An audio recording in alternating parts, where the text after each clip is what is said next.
주 예수님의 은혜가 함께 하시기를 빕니다. 오늘 하루도 주님께서 주시는 은혜 가운데 행복하시기 바랍니다. 그러면 6월 21일 아침 예배를 드리겠습니다. 먼저 사도신경으로 우리의 신앙을 고백합시다. 나는 전능하신 아버지 하나님 천지의 창조주를 믿습니다. 나는 그의 유일하신 아들 우리 주 예수 그리스도를 믿습니다. 그는 성령으로 잉태되어 동정녀 마리아에게서 나시고 본디오 빌라도에게 고난을 받아 십자가에 못 박혀 죽으시고 장사된 지 사흘 만에 죽은 자 가운데서 다시 살아나셨으며 하늘에 오르시어 전능하신 아버지 하나님 우편에 앉아 계시다가 거기로부터 살아있는 자와 죽은 자를 심판하러 오십니다. 나는 성령을 믿으며 거룩한 공교회와 성도의 교제와 죄를 용서받는 것과 몸의 부활과 영생을 믿습니다. 아멘. 오늘 읽으실 하나님의 말씀은 시편 71편 1절부터 해서 13절까지의 말씀입니다. 주어진 성경 말씀을 받들어 읽겠습니다. 주님, 내가 주님께로 피합니다. 보호하여 주시고 수치를 당하는 일이 없게 해 주십시오. 주님은 의로우시니 나를 도우시고 건져 주십시오. 나에게로 귀를 기울이시고 나를 구원해 주십시오. 주님은 나의 반석, 나의 요새이시니 주님은 내가 어느 때나 찾아가서 숨을 반석이 되어주시고 나를 구원하는 견고한 요새가 되어주십시오. 나의 하나님, 나를 악한 사람에게서 건져주시고 나를 잔인한 폭력배의 손에서 건져주십시오. 주님, 주님 밖에는 나에게 희망이 없습니다. 주님, 어려서부터 나는 주님만을 믿어왔습니다. 나는 태어날 때부터 주님을 의지하였습니다. 어머니 뱃속에서 나올 때에 나를 받아주신 분도 바로 주님이셨기에 내가 늘 주님을 찬양합니다. 나는 많은 사람에게 비난의 표적이 되었으나 주님만은 나의 든든한 피난처가 되어주셨습니다. 온종일 나는 주님을 찬양하고 주님의 영광을 선포합니다. 내가 늙더라도 나를 내치지 마시고 내가 쇠약하더라도 나를 버리지 마십시오. 내 원수들이 나를 헐뜯고 내 생명을 노리는 자들이 나를 해치려고 음모를 꾸밉니다. 그들이 나를 두고 말하기를 하나님도 그를 버렸다. 그를 건져줄 사람이 없으니 쫓아가서 사로잡자 합니다. 하나님, 나에게서 멀리 떠나지 마십시오. 나의 하나님, 어서 속히 오셔서 나를 도와주십시오. 나를 고발하는 자들이 부끄러움을 당하고 흔적도 없이 사라지게 해주십시오. 나를 음해하는 자들이 모욕과 수치를 당하게 해주십시오. 아멘. 여러분은 어떤 삶을 원하십니까? 우리가 어떤 삶을 원하는지는 우리가 드리는 기도 내용을 살펴보면 알 수 있습니다. 많은 경우 문제가 없는 삶을 원하는 것 같습니다. 그래서 어떤 문제가 생겼을 때 그 문제를 해결해달라고, 평안한 삶을 살 수 있게 해달라고 그렇게 기도합니다. 궁극적으로는 내 인생에 문제가 없기를 기도합니다. 또 어떤 내용으로 기도합니까? 내가 소망하는 것을 이루어달라고 기도합니다. 소망의 내용은 사람마다 조금씩 다르지만 신앙인들의 경우에는 경건한 삶을 살고 싶다, 그런 소망을 가집니다. 그래서 자신의 인생이 거룩하게 되어지기를 원합니다. 그런데 이런 기도를 하다 보면 때론 모순이 발생할 수 있습니다. 예를 들어 예수님 닮은 사람으로 살고 싶습니다. 그렇게 기도를 합니다. 그러면 그 삶에 반드시 십자가를 지는 일이 있을 것입니다. 그리고 하나님께 버림받았다, 그런 생각이 들 때도 있을 것입니다. 그런데 사람들은 이런 십자가, 이런 고난은 원치 않습니다. 그저 예수님과 같은 거룩함, 그것만을 원합니다. 근데 십자가 없는 거룩함이 과연 가능할까요? 예수님의 삶에서는 십자가와 거룩함이 함께였습니다. 그래서 우리 기도 가운데 모순이 있다는 겁니다. 성도 여러분, 진짜 우리는 어떤 삶, 어떤 신앙인으로 살기를 원하는 것일까요? 때로는 자기도 자기 자신을 잘 모를 때가 있습니다. 오늘 시편 71편의 말씀을 읽으며 나는 어떤 신앙인으로 살기를 원하는가, 그것을 함께 생각해 보도록 합시다. 먼저 시편 71편은 내용상 두 부분으로 나누어집니다. 1절에서 13절은 하나님의 도우심을 간구하는 내용입니다. 그리고 14절에서 24절은 하나님을 향한 서원 기도를 기록하고 있습니다. 이 본문 내용에 따라서 성경을 살펴보겠습니다. 첫 번째로 하나님의 도우심을 간구하는 부분입니다. 1절, 주님, 내가 주님께로 피합니다. 보호하여 주시고 수치를 당하는 일이 없게 해 주십시오. 이 시인은 하나님께 평안한 삶을 살게 해달라고 기도합니다. 많은 사람들이 하나님께 기도하는 그런 내용과 일치합니다. 그런데 평안을 간구하면서 피난처이신 하나님께 보호를 요청하고 있습니다. 하나님께 보호를 요청하는 이유가 무엇일까요? 지금 문제가 있기 때문입니다. 어떤 문제입니까? 1절에 수치라는 단어가 나오는데 이 단어는 하나님이 계시지 않는 것 같은 고난의 상황을 전제하는 단어입니다. 그러니까 남들이 볼 때 저 사람은 하나님께 버림받은 사람이다. 하나님이 도와주시지 않는 사람이다. 그런 상황이 벌어진 겁니다. 4절을 보시면요. 나를 악한 사람에게서 건져주시고 나를 잔인한 폭력배의 손에서 건져주십시오. 지금 이분은 어떤 악한 자들로부터 공격을 받고 있습니다. 그 상황이 구체적으로 어떤 것인지는 성경에 나오지 않습니다. 만약 이 시가 다윗이 쓴 시라면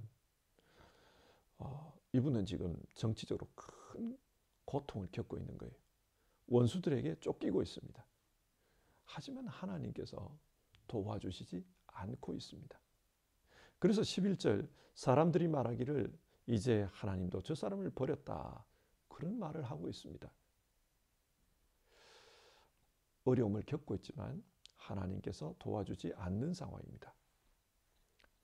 그리고 9절, 내가 늙더라도 나를 내치지 마시고 내가 쇠약하더라도 나를 버리지 마십시오. 그런 기도가 나옵니다. 이분은 현재 늙었습니다. 18절을 보면 머리카락에 희끗희끗 인생의 서리가 내렸습니다. 그런 말이 나와요. 그런데 몸이 쇠약해졌습니다. 어쩌면 건강에 큰 어려움을 겪고 있는지도 모릅니다. 자, 이런 상황에서 18절, 하나님 나를 버리지 마십시오. 그렇게 기도합니다. 사람들이 원하는 삶은 젊은 시절에는 좀 고생하더라도 노년에는 평안하게 사는 것을 원합니다. 젊었을 때는 가난해도 나이 들어서는 여유가 있기를 원합니다. 전체적으로 볼 때 시간이 흐르면 흐를수록 삶의 형편이 점점 나아지는 것을 원합니다. 그래서 누가 보더라도 저 사람은 하나님을 믿더니 복받았다. 그런 말 듣기를 원합니다. 그런데 이분의 인생은 그렇지를 못합니다. 노년의 삶이 힘듭니다. 그래서 하나님께 도와달라고, 자기를 구원해달라고 기도합니다. 이분이 이렇게 기도하는 이유가 있어요. 이분은 평생 하나님을 믿어온 사람입니다. 그래서 하나님이 어떤 분인지를 잘 알고 있습니다. 5절과 6절인데요. 주님, 어려서부터 나는 주님만을 믿어왔습니다. 나는 태어날 때부터 주님을 의지하였습니다. 어머니 뱃속에서 나올 때에 나를 받아주신 분도 바로 주님이셨기에 내가 늘 주님을 찬양합니다. 어려서부터 하나님을 믿었고 따지고 보면 어머니 뱃속에서부터 하나님을 믿었다고 합니다. 그러니까 믿는 집안에서 믿는 자로 태어난 겁니다. 그런 자신의 평생을 돌아보니 하나님께서 어머니 뱃속에서부터 지금까지 늘 함께 해주셨다, 도와주셨다, 그런 결론이 나오더라는 겁니다. 그래서 7절, 나는 많은 사람에게 비난의 표적이 되었으나 주님만은 나의 든든한 피난처가 되어주셨습니다. 많은 어려움을 겪어왔지만 그러나 주님께서 든든한 피난처가 되어주셔서 지금까지 잘 살아왔다, 그런 말을 하고 있습니다.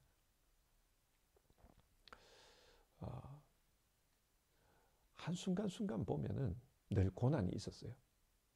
그런데 그 고난도 지나고 보니까 하나님의 은혜더라, 그런 사실을 말하고 있습니다. 그래서 이 지나온 삶에 근거해서 지금도 어려움은 있지만 이 어려움의 시간이 지나가면 나중에는 하나님께서 베풀어 주신 은혜의 시간이 될 줄 믿습니다. 그러니 주님, 이 어려움 가운데서도 나를 도와주십시오, 그렇게 기도하고 있는 것입니다. 사도 바울은 자기의 삶을 돌아보며 나의 나된 것은 하나님의 은혜다, 그런 고백을 합니다. 그런데 사도 바울이 지나온 삶의 여정을 짚어보면 고난의 흔적이 뚜렷합니다. 바울은 고린도 전서에서, 고린도 후서에서, 그리고 빌립보서에서 자신이 어떤 고난을 당했는지 자세하게 이야기하고 있습니다. 어떤 때는 유대인들에게 돌에 맞아 죽을 뻔했고, 또 어떤 때는 전도하러 가다가 강도를 만나 어려움을 겪었으며, 또 어떤 때는 바다에서 풍랑을 만나서 큰 고난을 겪었다고 했습니다. 또 복음을 전하고 교회를 세웠는데 그 교회에 분란이 일어나서 한시도 마음 편할 날이 없었다, 그런 말도 하고요. 또 복음을 전하고 있는데, 열심히 복음을 전하려고 하는데 자기 몸에 있는 병 때문에 어려움을 겪었다고 합니다. 그래서 하나님께 기도했다, 그런 말도 나옵니다. 바울은 자기의 인생 가운데 여러 번의 고난, 다양한 고난이 있었음을 말합니다. 아마 이런 고난을 겪을 때 늘 힘들었을 거예요. 고린도후서 1장 8절과 9절을 보면요, 우리는 힘에 겹게 너무 짓눌려서 마침내 살 희망마저 잃을 지경에 이르렀습니다. 우리는 이미 죽음을 선고받은 몸이라고 느꼈습니다, 그 말을 합니다. 에베소에서 고난을 받을 때 마치 사형 선고를 받은 사람처럼 그렇게 힘들었다, 그 말을 합니다. 모든 고난은 언제나 힘듭니다. 그런데 이런 힘든 고난이 지나가고 난 후에 돌아보니까 모든 것은 하나님의 은혜다, 그런 결론에 도달한 겁니다. 자기 인생은 하나님께서 만들어 가신 하나님의 작품이라고 말합니다.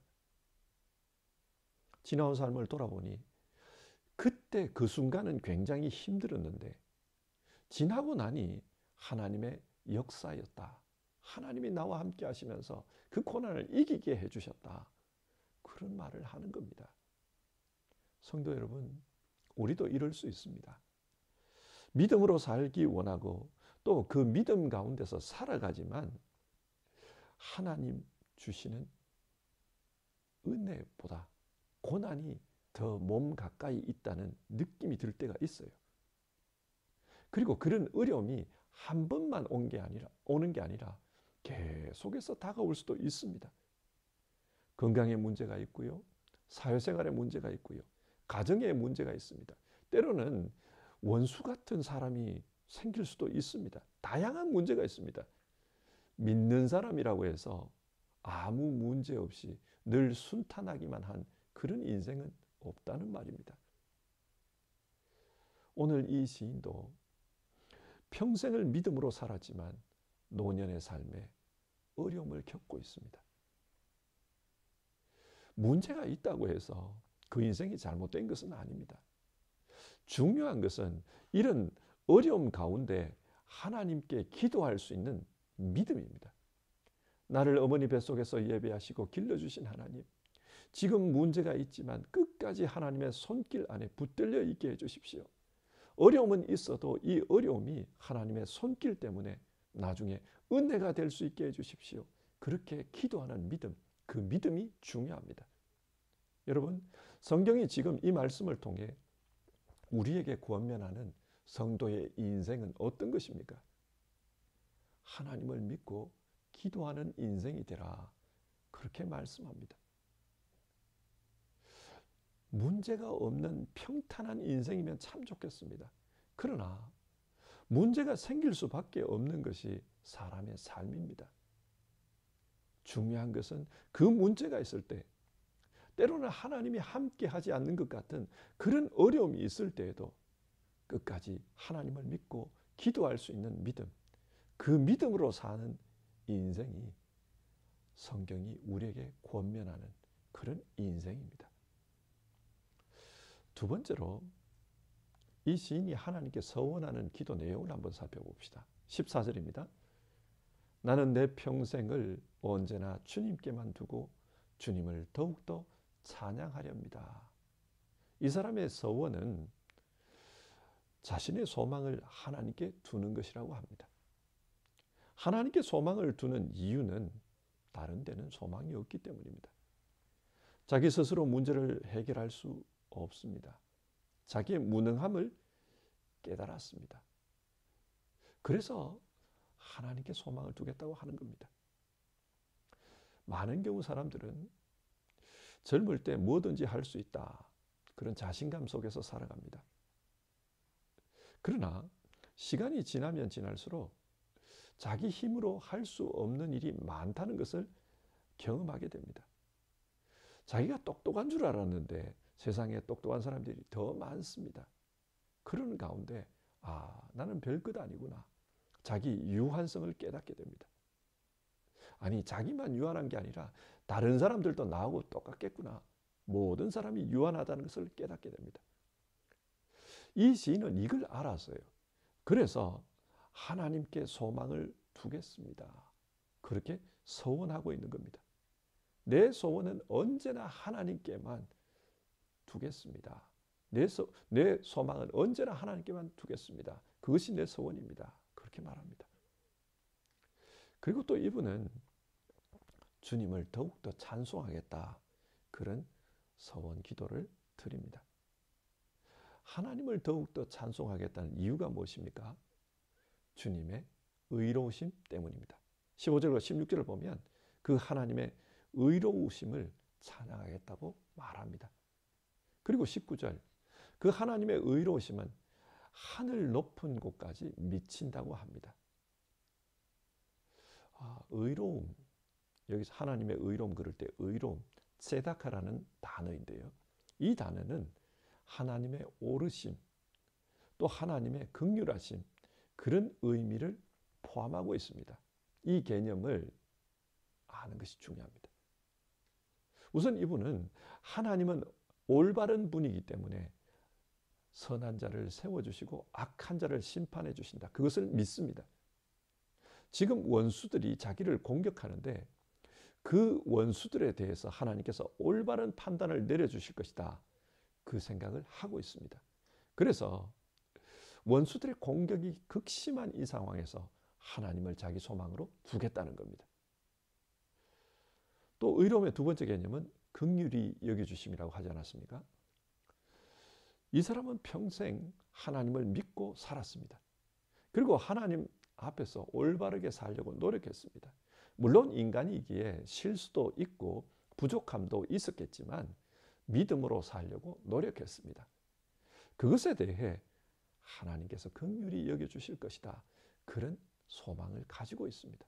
20절과 21절, 주님께서 비록 많은 재난과 불행을 나에게 내리셨으나 주님께서는 나를 다시 살려주시며 땅 깊은 곳에서 나를 다시 이끌어내어 주실 줄 믿습니다. 주님께서는 나를 전보다 더 잘되게 해주시며 나를 다시 위로해 주실 줄을 믿습니다.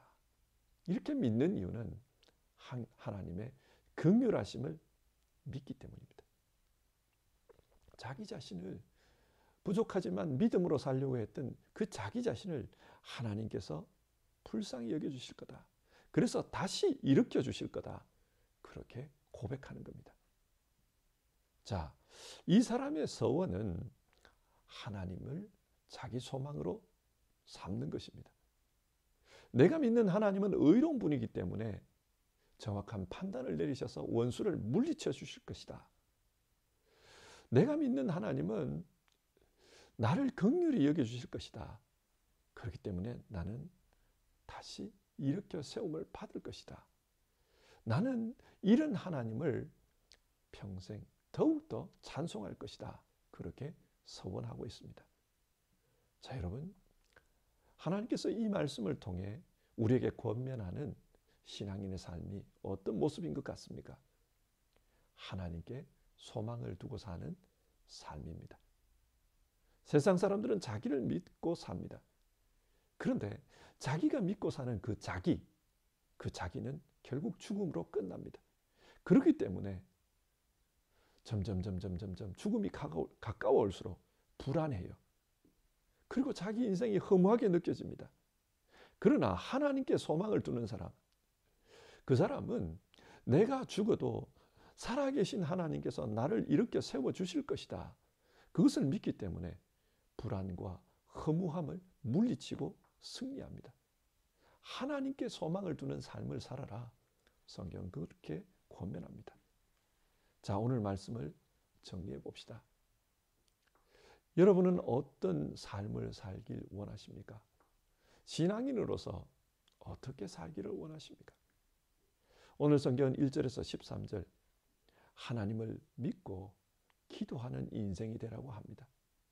문제가 있고 어려움을 만날 때 그때 그 어려움이 은혜로 바뀌게 하시는 그 하나님을 믿고 기도하라는 겁니다. 그런 인생을 살라.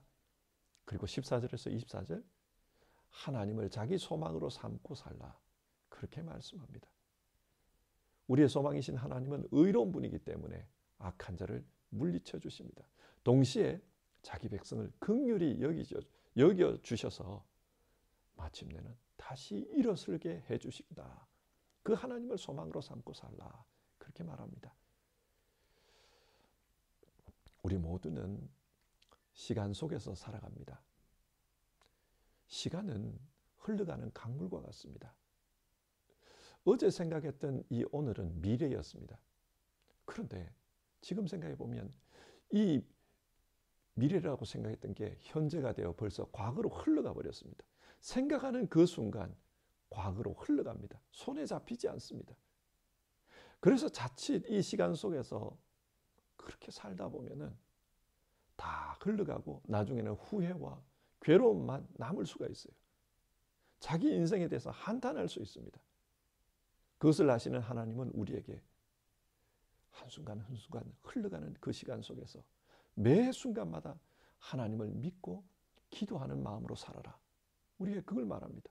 그리고 다가올 미래에 대해서 걱정하지 말고 하나님 소망하며 믿음으로 살라. 그러면 하나님께서 긍휼히 여겨주실 것이다. 그렇게 말씀해 줍니다. 성경은 우리에게 복잡한 것을 이야기하지 않습니다. 하나님을 믿고 살라. 하나님을 소망하며 살라. 그것을 말씀합니다. 우리의 구체적인 현실 속에서 오늘 하나님께서 권면하시는 대로 우리가 그렇게 살 수 있었으면 좋겠습니다. 우리 모두 믿음으로 삽시다. 그리고 하나님을 소망하며 삽시다. 찬송하고 기도하겠습니다. 찬송가 488장 이 몸의 소망 무언가 우리 1절 부르겠습니다.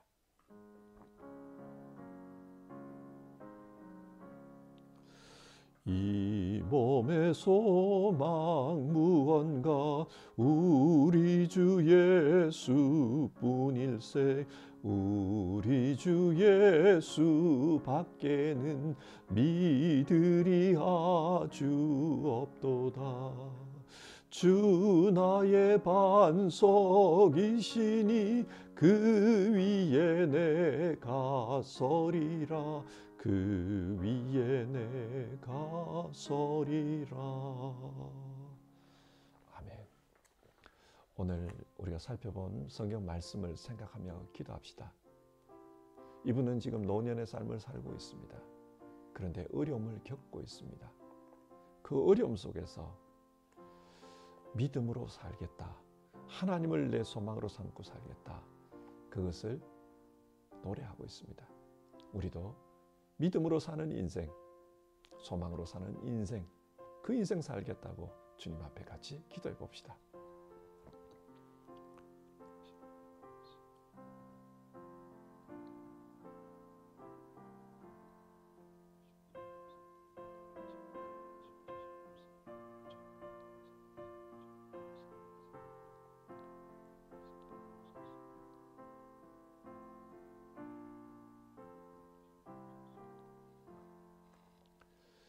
하나님, 우리 믿는 자에게 어떤 인생이 되면 좋을까? 하나님은 오늘 이 말씀을 통해서 우리에게 권면해 주셨습니다. 믿는 자들은 한순간순간 인생의 풍파를 겪을 수도 있지만 그럴 때 하나님을 믿고 기도하는 인생이 되어라. 그런 믿음 속에서 살아가는 인생이 되어라. 그렇게 말씀해 주셨습니다. 그리고 어려움이 있고 그래서 앞날에 대한 불안감이 있을 때에도 하나님께 소망을 두고 살아라.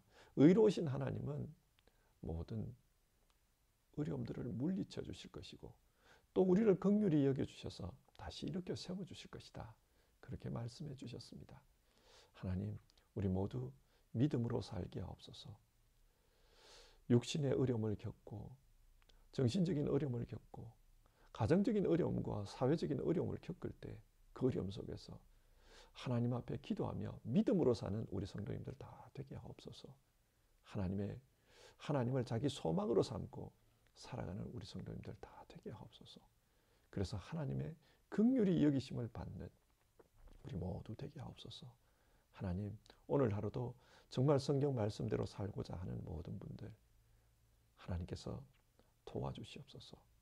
싸매어 주시고 고쳐주시고 새롭게 해주시고 능력 있게 해주시고 회복해 주시는 그런 은혜가 우리 성도님들의 삶 속에 있게 하여 주시옵소서. 이 모든 말씀 우리 주님 예수님의 이름으로 기도드렸고 다르지 못한 기도는 주님 가르치신 기도로 대신합니다. 하늘에 계신 우리 아버지, 아버지의 이름을 거룩하게 하시며 아버지의 나라가 오게 하시며 아버지의 뜻이 하늘에서와 같이 땅에서도 이루어지게 하소서. 오늘 우리에게 일용할 양식을 주시고 우리가 우리에게 잘못한 사람을 용서하여 준 것 같이 우리 죄를 용서하여 주시고 우리를 시험에 빠지지 않게 하시고 악에서 구하소서. 나라와 권능과 영광이 영원히 아버지의 것입니다. 아멘.